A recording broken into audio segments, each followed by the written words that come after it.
Chers frères et sœurs, bonjour. Aujourd'hui, nous allons vous raconter une anecdote tirée du livre de notre maître Omram, Michael Ivanhoff, dont l'intitulé est « Le moine et la pureté ». Bonne écoute. Dans un couvent vivait un moine très simple et même très ignorant qu'on n'avait pu lui confier que les tâches matérielles les plus grossières. Balayer, laver la vaisselle, vider les ordures. Mais dans sa tête, il était entré pourtant une vérité, une seule qu'il n'oubliait jamais. Quand chaque jour il faisait la vaisselle, il disait avec toute sa ferveur: Seigneur, ô mon Dieu, quand je lave ces assiettes, veuillez s'il vous plaît laver mon âme, mon cœur. Et quand il balayait, Seigneur, mon Dieu, comme je nettoie, balaie ce sol, veuillez s'il vous plaît nettoyer mon cœur de ses impuretés. En priant de cette manière pendant des années, un jour, à cause de cette pureté sur laquelle il n'avait cessé de travailler, il devint si pur, si illuminé, si saint, si clairvoyant, tellement sage que tous les cardinaux et les évêques vinrent le voir, le consulter, parce qu'il était visité par le Saint-Esprit. Eh oui, une vérité seulement.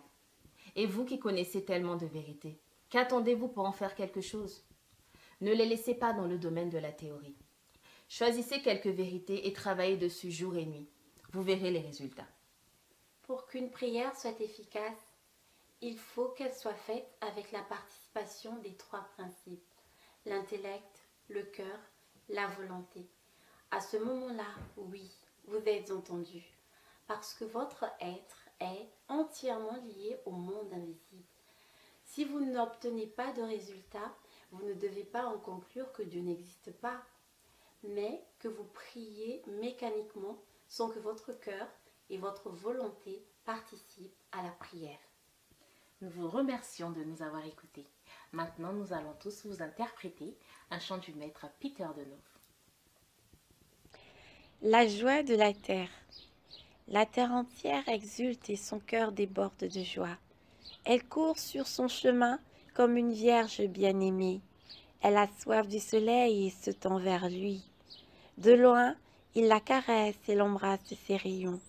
Elle se réjouit et lui chante. Ô soleil de ma vie, je vole vers toi sans cesse rempli de joie. Les rivières coulent, les sources pures jaillissent. Tu baignes les blancs sommets enneigés, nimbés de roses rayonnements par d'abondantes et tendres caresses.